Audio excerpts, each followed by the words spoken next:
नमस्कार. कोल्हापूरचा बाप्पा दर्शन या आपल्या टी व्ही नेक्स्ट मराठीच्या विशेष सत्रामध्ये आपल्या सर्वांचे स्वागत. आज आपण गणपती बाप्पा दर्शन यासाठी आलो आहोत उमा टॉकीज चौक या एरियामध्ये. आणि आपण इथं पाहत असाल की कोल्हापूरभर चर्चा असणारी ही पुलगल्ली तालीम मंडळाची मूर्ती आज आपल्यासमोर आहे. आणि जाणून घेऊया त्या मूर्तीबद्दल अध्यक्षांकडून त्याची माहिती. नमस्कार सर, आपलं नाव? नमस्कार, माझं नाव निलेश बिपिन गायकवाड. आपलं आता हे मंडळ जे आहे पुलगल्ली तालीम मंडळ, याचा इतिहास काय आहे? आपल्या तालमी स्थापना 1896मध्ये झाली होती. आपलं 131वे वर्ष आहे. आणि आपण गेली आता बरेच वर्ष झालं 21 कोटी गणपती बसवतो. आणि आत्ता हे आपलं 130 वर्ष असल्यामुळे आपण खास करून ही मूर्ती सिलेक्ट केली, म्हणजे बघितली. त्यानंतरनं सगळ्यांच्या संकल्पनातून सगळ्यांना विचारमनस करून ही फायनल केली. आपण एक 40 स्केच काढले होते, त्यातनं ही सिलेक्ट केली. सगळ्या कार्यकर्त्यांना विचारलं. तुम्ही सगळ्यांनी मिळून काढले? होय, नाही, स्केच म्हणजे आपण घेतलेले संकल्पनेतून प्रत्येकाच्या. त्यानुसार मग आपण नारळाचा गणपती केला होता, परत सुपारीचा केला होता. प्रत्येक वर्षी दरवर्षी तुमची वेगळेपणा, त्या हिशोबानं ही मूर्ती आपण करायची अशी ठरवली. सामाजिक उपक्रम वगैरे काय राबवले जातात तुमच्याकडून? सध्या आपल्या इथं झाडतोडी ते भरपूर चालू आहे. त्या हिशोबानं ही आपण मूर्ती केली. आणि त्या हिशोबानं आपण प्रत्येक पाहुण्यांना, प्रमुख पाहुण्यांना यांना वृक्ष देतो, वृक्ष रोपणाचा संदेश देतो. सगळ्यांना झाडे लावा, झाडे जगवा असा हा संदेश द्यालो आहे. आपला उपक्रम म्हणजे गेली 1-2-3 वेळा आपल्या इथं पूर आलेला कोल्हापुरात. ते कुंभारगल्लीत पूर आल्यामुळे तिथले रहिवासी होते, घरामध्ये पाणी आलेलं. ते पाणी आलेलं त्यावेळी आपण तालमीच्या ह्याच्यावरनं हॉलमध्ये त्यांना जागा दिलेली राहायसाठी. त्यानंतर आपण त्यांना फूड प्रोव्हाइड केलेलं, जेवण त्यांनी दिलेलं. त्यानंतरनं आपल्या इथं रक्तदान शिबिर होतं मोठ्या प्रमाणात. हे सगळं तुम्ही मंडळाकडून करता? हो. आणि आता आपला यावर्षी कॅम्प आहे, कॅन्सर केअर सेंटर लोकांसाठी. 3 तारखेला आहे. या सकाळी 9 ते 1 वाजेपर्यंत आहे. सर्वांनी लाभ घ्यावा त्याचा. नमस्कार, टी व्ही नेक्स्ट मराठीमध्ये मी ज्योती. कोल्हापूरचा बाप्पा दर्शन या आपल्या विशेष सत्रामध्ये आज आपण भेट देणार आहोत दिलबहार मंडळ यांच्या दख्खनचा राजा या गणपती मंडळाला. नमस्कार सर, आपलं नाव? मी पद्माकर कापसे, दिलबहार तालीम मंडळ माजी अध्यक्ष मी बोलतोय. आपल्या या मंडळाची स्थापना कधी झाली? आता दिलबहार तालीम मंडळ म्हटल्यानंतर मला वाटतं ही तालीम संस्था केवळ जिल्ह्यात नाही तर राज्यामध्ये सुद्धा ही संस्थेचं बोलबाला आहे. ही संस्था परिचित आहे. ह्या संस्थेची स्थापना स्वातंत्र्यपूर्व काळातील आहे. 1884 साली या संस्थेची स्थापना झाली. सुरुवातीला या संस्थेचं नाव होतं रामेश्वर प्रासादिक मंडळ. या संपूर्ण कोल्हापूर शहरातील सर्वात मध्यवर्ती असणारं रविवार पेठ. आणि या रविवार पेठेमध्ये सर्व जाती धर्मियांची लोकवस्ती आहे. त्या लोकवस्ती जातीमध्ये असणारे पुढारी हे सर्व एकत्र आले आणि स्वातंत्र्य प्राप्तीसाठी या भागातील लोकशक्ती संघटित करण्यासाठी तो एक प्रमुख उद्देश होता.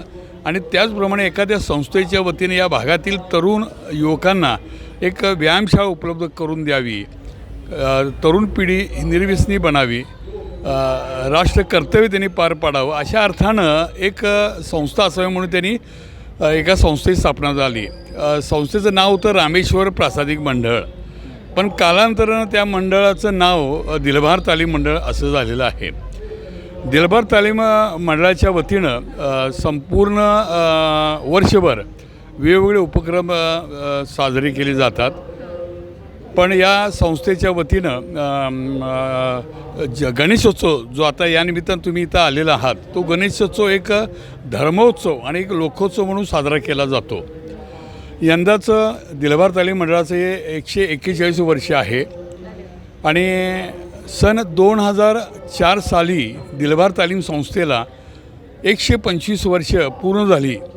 या वर्षापासून या गणेशोत्सवाचं स्वरूप थोडंसं मोठं झालं. या तालीम संस्थेचे सर्वा माजी महापौर रामभाऊ फाळके, नगरसेवक विनायक फाळके आणि इतर सर्वांनी एकत्रित येऊन हा गणेशोत्सव कशा अर्थानं व्यापक करावा आणि त्याला एक धार्मिक अधिष्ठान द्यावं अशा अर्थानं आम्ही ते योजलं. आणि मग ठरलं की कोल्हापूरचं करवीरचं दैवत जे आहे ज्योतिबा, आणि या ज्योतिबाला आपण दख्खनचा राजा म्हणतो. आणि हे दख्खनचा राजा हे बिरुद घेऊन या दख्खनच्या राजाच्या नावानं या गणेश मूर्तीची प्रतिष्ठापना केली. सन 2004पासून दख्खनचा राजाची मूर्ती आम्ही कोल्हापुरात बनवत होतो. पण यंदाची मूर्ती ही मुंबई स्थित सतीश वळिवडेकर या मुंबईतल्या दादरमध्ये राहणाऱ्या एका मूर्तिकारानं ती घडवलेली आहे. तुम्ही मंडळाचं ह्या नियोजन कसं करता? मंडळाचं नियोजन कसं आहे, आपल्या मंडळामध्ये 10 ते 15 मुलं आहेत. त्या फक्त आपण हे कसे आपली वर्गणी वगैरे नसते, जे काय असते ते आपली सभासद वगैरे असते वैयक्तिक, आम्ही हे सगळं वैयक्तिक करतो आहे. बाहेरचे 2-3च असे मोठे मोठे पावते असतात तेवढेच, बाकी हे सगळं वैयक्तिक आहे आपलं. कशा पद्धतीनं करता तुम्ही? सगळे मिळूनच डेकोरेशन? हे सगळं सगळे आपले मित्र वगैरेच आहेत, सगळे मिळून एक प्रत्येकांची भाषा वगैरे, प्रत्येकांची इच्छा वगैरे म्हणजे प्रत्येकांच्या आवडीने सगळ्यांच्या करतो आम्ही. जसं की हे लोकमान्य टिळकांनी जसं की आपले गणेशोत्सव चालू केलेला आहे, तसंच माझी इच्छा आहे की प्रत्येक वर्षी सगळ्यांनी सहभागी होऊन आपली जी काय आपली ही परंपरा आहे जी काय जपावी पाहिजे आणि सगळे एकत्र येऊन आपले गणेशोत्सव मोठ्याने साजरा केला पाहिजे. नमस्कार, टी व्ही नेक्स्ट मराठीमध्ये मी ज्योती. कोल्हापूरचा बाप्पा दर्शन आपल्या या विशेष सत्रामध्ये आपल्या सर्वांचे स्वागत. काय आहे तुमच्या गणपतीचा ह्या इतिहास किंवा स्थापना कधी झाली, काय आहे, सुरुवात तुम्ही कशी केली? आमच्या मंडळाची स्थापना 1987 साली झालेली आहे. साधारणतः 38 वर्ष झालेली आहेत आपल्या मंडळाला आता 2025ला. आणि आपली जे सुवर्ण गणपती म्हणून ओळखली जाणारी जी मूर्ती आहे, सुवर्ण गणपती हा जो पॅटर्न आहे तो आपण 2022ला लॉन्च केलेला आहे. 2022पासून आपली जी मूर्ती आहे ती सुवर्ण गणपती म्हणून ओळखली जाते. ही प्रेरणा कुणापासून मिळाली तुम्हाला की हे सुवर्ण गणपती आपण करायचा? साधारणतः कसं झालं, बाहेर आता पुण्यामध्ये वगैरे आपण बघतो की दगडूशेठ हलवाई, श्रीमंत दगडूशेठ हलवाईला आपले जे दागिने आहेत ते बघून आम्हाला प्रेरणा मिळाली की बाबा आपण आता आपले चांदीचे दागिने होतेच, तर दागिने आपण जरासं अपग्रेड करूयात. सुवर्ण गणपती म्हणून आपण आपलं पण मंडळ ओळख झाली पाहिजे मंडळाची. आता तुम्ही गणपती निमित्तानं किंवा एक यूथ म्हणून सामाजिक उपक्रम किंवा प्रबोधनपर काय कार्यक्रम ठेवता? सामाजिक प्रबोधन म्हणजे आपलं गणपतीचे जे 10 दिवसामध्ये रिदम हॉस्पिटलद्वारे आपल्या इथे मेडिकल कॅम्प आयोजित केले जातात. किंवा नंतर जे गणपती झाल्यानंतर जे आपण वर्गणी वगैरे गोळा केलेली असते त्यामध्ये जे राहिलेली अमाऊंट असते त्यामध्ये आपण झाडे वगैरे लावतो. झाडे लावण्याचा उपक्रम वगैरे केलेले आहेत. वृद्धाश्रमाला आपण डोनेशन्स वगैरे देतो. आता हे तर तुमचं सामाजिक प्रबोधन झालं, त्याप्रमाणेच अजून तुमचं महाप्रसाद वगैरे ह्याही गोष्टी होत असतील, त्या कशाप्रमाणे अरेंज करता? किंवा आता हे एवढं मोठं तुमचं मंडळ आहे, त्यानुसार पार्किंग वगैरे ह्याची सुविधा कशी करता? 5,000 लोकांचं जवळपास आपलं 5,000 लोकांचं आपलं जे महाप्रसादाचं आयोजन केलेलं असतं. प्लस आपले जे देणगीगार आहेत त्यांनी म्हणजे असं महाप्रसादासाठी त्यांनी सगळे स्वइच्छेने देणगी वगैरे दिलेली असते. कोणी आपल्यासाठी तांदूळ देतं, कोणी आपलं गूळ देतं खिरीसाठी, परत गहू देतं, असे वेगवेगळे पदार्थ देतात. ज्यांना शक्य होईल तितकं ते देत जातात. आणि मग आता हे जे गर्दीचं नियोजन पण दिसतंय तुमच्याकडे अगदी व्यवस्थितपणे झालेलं असतं, यासाठी कोण काम करतं? म्हणजे पोलीस प्रशासनाची मदत होती की तुम्ही स्वतःहून सगळं मॅनेज करता? पोलीस प्रशासनाकडून ही मदत होते आणि आपले जे मंडळाचे कार्यकर्ते आहेत ते पण खूप राबतात यासाठी. त्यांचंही खूप यात योगदान आहे. दरवर्षी गणपतीचं आगमन आणि विसर्जन याचा सोहळा तुमचा कसा असतो? नाही, आगमनला आपलं जे आहे ते साऊंड सिस्टीम वगैरे असते, लाईट्स असते, आकर्षक लाईट्स असतात. तर मिरवणूक खूप असे आकर्षक आपली मिरवणूक असते राजारामपुरीमध्ये. आणि जे विसर्जन असते ते विसर्जन जे असते ते आपल्या पारंपरिक पद्धतीने असते, ढोल ताशा असतो. तेवढं. आणि कोणत्या मार्गाने आपण विसर्जन करण्यासाठी घेऊन जाता गणपती? पारंपरिक पद्धतीने जे हॉकी स्टेडियमचा जो रोड आहे, हॉकी स्टेडियमच्या रोडने आपण जातो. दरवर्षी गणपतीच्या मूर्तीची वैशिष्ट्य काय असतात तुमची? कोणत्या प्रकारचा गणपती असतो का दरवर्षी एकच प्रकारची मूर्ती असते? आपले जे दागिने आहेत ते सोन्याचे असल्यामुळे सुवर्ण असल्यामुळे गणपती जो आहे तो आम्हाला एकच ठेवावा लागतो दरवर्षी. मंडळाची स्थापना झाल्यापासून मंडळाचा हा सेम एकच पॅटर्न आहे, त्यात काही चेंज झालेलं नाही. तसं 2002 साली या एस एफ ग्रुपची स्थापना झाली. शालेय जीवनापासून आजपर्यंतचा आमचा हा सगळा प्रवास आहे. पूर्वी एक शाळेतील साधारण 7-8 मुलांच्यावर ते चालू झालेला ग्रुप किंवा मंडळ होतं. आता कालांतराने ना मोठं भव्य रूप धारण केलेलं आहे. आम्ही लोकांना भक्तिभावाने इथे येऊन त्यांना त्यांच्या मनोकामना पूर्ण व्हाव्या ही अशी आमच्या बाप्पाकडून लोकांची अपेक्षा असते आणि ती लोकांकडे पूर्ण होती तशी. त्यामुळे ह्या लोकांचा येणारा जो आता तुम्ही बघताय लोकांची संख्या ही दिवसेंदिवस वाढतच चाललेली आहे. थोडक्यात नवसाचा गणपती आहे म्हणायचं. आता हे जे अलंकार आहेत सगळे हे नवसाचेच आहेत सगळे. हे मंडळाने कुठलाही यातला म्हणजे एक शून्य रोहीचा कुठल्याही मंडळाने त्यात खर्च किंवा केलेला नाही. मंडळाचे सदस्य आहेत ते स्वइच्छेने देणगी देऊन किंवा जी वर्गणी आहे त्यातून आम्ही हा उत्सव पार पाडतो. आम्ही मंडळाचे जे एक लहान सदस्य जरी असेल आणि एक मोठाही असेल तर तो प्रत्येक आपल्यापर्यंत वर्षभर या गोष्टीचं नियोजन करत असतो की बाप्पा कधी येणार आणि त्याच्यासाठी लागणाऱ्या सगळ्या सोयी सुविधा म्हणा किंवा त्यासाठी लागणारा मंडप यासाठी आमच्या वेगवेगळ्या प्रकारच्या कमिटीज पडलेल्या आहेत. तर ते आपापल्या पद्धतीने सगळ्या त्याच्या ज्याची आहे ती कामं पार पाडली जातात. नमस्कार, TV नेक्स्ट मराठीमध्ये मी ज्योती. कोल्हापूरचा बाप्पा दर्शन आपल्या या विशेष सत्रामध्ये आपल्या सर्वांचं स्वागत. आणि याच अनुषंगानं आज आपण आहोत राजारामपुरीचा सम्राट या मंडळामध्ये. जाणून घेऊया ह्या गणपती बाप्पाची वैशिष्ट्ये काय आहेत. नमस्कार सर, आपलं नाव? माझं नाव अनुप पाटील. मी कार्यकारिणी सदस्य आहे मंडळाचा, ज्येष्ठ मंडळींपैकी. ह्या तुमच्या मंडळाची स्थापना कधी झाली? ही 1986 सालची स्थापना आहे. आमचे संस्थापक अध्यक्ष अनिल संगपाळ हे आत्ता जस्ट थोड्या दिवसापूर्वी माहीत झाले. त्यामुळं यावर्षी थोडं आम्ही मंडळाचे कार्यक्रम थोडे कमी केलेत. नाहीतर आपल्या मंडळाचे प्रचंड भरघोस कार्यक्रम असतात. या ठिकाणी आम्ही मंडळाच्या माध्यमातून एक सोशल उपक्रम जर म्हटलं तर आम्ही या ठिकाणी एक जिद्द गौरव पुरस्कार जे समाजात कुणीही त्यांचं कौतुक केलं नसेल अशा लोकांना आणून त्यांच्या चांगल्या कामगिरीबद्दल आम्ही त्या ठिकाणी त्यांना अवॉर्ड देऊन त्यांना सन्मानित करतो. त्या ठिकाणी तसेच या आजपर्यंत बरीच वर्ष आमच्याकडं या ठिकाणी लहान मुलांसाठी 14-15 वर्षापर्यंत वयोगटापर्यंतसाठी एक प्लॅटफॉर्म मोठ्या प्रमाणात या ठिकाणी आमचं सागर चौगले म्हणून आमच्या मंडळाचे सदस्य थोड्या दिवसापूर्वी एक शाहूमानाच्या भूमिकेत एक्सपायर झाले. त्यांच्या विचारांच्या माध्यमातून या ठिकाणी एक रेकॉर्ड ऑन स्पॅन्सिडेट स्पर्धेची एक परंपरा आहे. या ठिकाणी या आजूबाजूला हा सगळा कॉलनी परिसर आहे आणि अपार्टमेंट परिसर आहे. तर या ठिकाणच्या सर्व छोट्या बालकलाकारांना या ठिकाणी एक संधी उपलब्ध करून देऊन आम्ही कधीपासून तुम्ही सुरू करताय आणि किती दिवस हा कार्यक्रम? तो रेकॉर्ड ऑन स्पॅन्सिडेट आमचा 1 दिवस असतो. 1 दिवस जिद्द गौरव पुरस्काराचा कार्यक्रम असतो. असं दरवर्षी हा असतो. आणि तसेच आता काही 1-2 वर्षापासून आम्ही मोठ्या प्रमाणात महाप्रसादसुद्धा या ठिकाणी चालू केलेला आहे. हे असे आम्ही वेगवेगळे उपक्रम करू.